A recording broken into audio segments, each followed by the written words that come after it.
नमस्कार दोस्तों, आप देख रहे हैं चित्रकथा टीवी।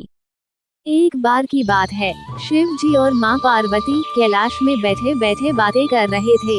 हे पार्वती, मुझे तुम्हारे केश बहुत पसंद है।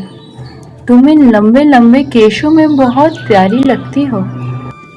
क्या प्रभु, आप भी ना। पर मैं बिल्कुल सत्य कह रहा हूँ पार्वती। पर पार्वती माँ के लंबे लंबे केशों के कारण उन्हें कहीं भी जाने में अक्सर लेट हो जाया करती थी, जिससे भोलेनाथ बहुत नाराज होते थे। एक दिन गणेश जी का जन्मदिन था। सभी देवी देवताओं और असुरों को निमंत्रण दिया जा चुका था और फिर शाम के 7 बज गए। धीरे धीरे सभी देवी देवता और असुर इकट्ठा होने लगे। गणेश जी भी अच्छे से तैयार होकर आ गए। केक भी आ चुका था। अब सभी देवी देवता आ चुके थे। भोलेनाथ और गणेश जी केक काटने के लिए खड़े हो गए और भोलेनाथ ने माँ पार्वती को आवाज लगाई, पार्वती, अब जल्दी करो, सभी मेहमान आ चुके हैं। हाँ प्रभु, मैं बस अभी आई। और देखते ही देखते 10 मिनट बीत गए, पर माँ पार्वती नहीं आई।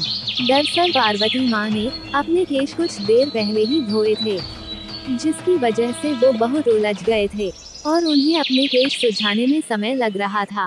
धीरे धीरे समय बीतने लगा। शिव जी बहुत अधीर हो गए। उन्होंने गुस्से में फिर एक बार आवाज लगाई, पार्वती। बस आ गई प्रभु। पर अब शिव जी से न रहा गया। माँ पार्वती भागते भागते वहाँ पहुँची, पर शिव जी बहुत क्रोधित हो गए और उन्होंने सबके सामने कहा, पार्वती, कल से मैं तुम्हारी ये लंबे लंबे केश नहीं देखना चाहता। क्षमा प्रभु, क्षमा, दोबारा ऐसी भूल ना होगी। पर शिव जी कहाँ मानने वाले थे। शिव जी ने सभी लोगों के सामने कहा, नहीं पार्वती, कल तुम्हें इन केशों को काटना ही होगा। ये मेरा आदेश है। माँ पार्वती कुछ न कह सकी और उन्होंने दुखी मन से ही गणेश जी का जन्मदिन मनाया। और फिर सुबह हो गई। माँ पार्वती ने रोते रोते अपने केशों को कटवा दिया, जिन केशों से उन्हें बहुत प्यार था। अब माँ पार्वती दुखी रहने लगी थी, जो कि शिव जी को साफ साफ नजर आ रहा था। पर वो उस दिन माँ पार्वती की उस गलती को दोहराना नहीं चाहते थे, इसलिए वो चुप बैठे थे। माँ पार्वती की दिनों दिन उदासीनता देखकर एक दिन नारद मुनि ने उन्हें समझाने का सोचा। जब शिव जी अकेले बैठे हुए थे, नारायण नारायण। क्या बात है देवर्षि? हे प्रभु, आपको सबके सामने माता को यूं डांटना नहीं चाहिए था। हमें हर नारी का सम्मान करना चाहिए, क्योंकि स्त्रियां तो पुरुषों से भी महान होती हैं। हर किसी को किसी न किसी वस्तु से तो लगाव होता ही है। स्त्रियों के केश में ही उनकी शोभा है। इसीलिए आप माँ पार्वती को क्षमा कर दीजिए।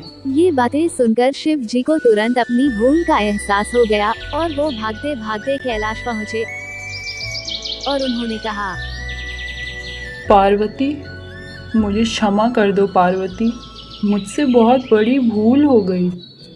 तुम्हारे केशों से तुम्हें इतना लगाव था, ये जानते हुए भी मैंने तुम्हें ऐसी आज्ञा दी। मुझे क्षमा कर देना पार्वती, मुझे क्षमा कर देना। मैं तुम्हें ये वरदान देता हूँ कि तुम्हारे केश एक बार फिर से लंबे, काले और चमकीले हो जाएं। और माँ पार्वती के केश फिर से लंबे हो गए, जिससे वो बहुत प्रसन्न हुई। मैं तो धन्य हो गई प्रभु, आपके चरणों में बारंबार नमस्कार है। और दोनों खुशी खुशी कैलाश चले गए। मिलेंगे आपसे फिर से एक नई कहानी में। तब तक के लिए अपना बहुत ख्याल रखें। नमस्कार दोस्तों, आप देख रहे हैं चित्रकथा टीवी।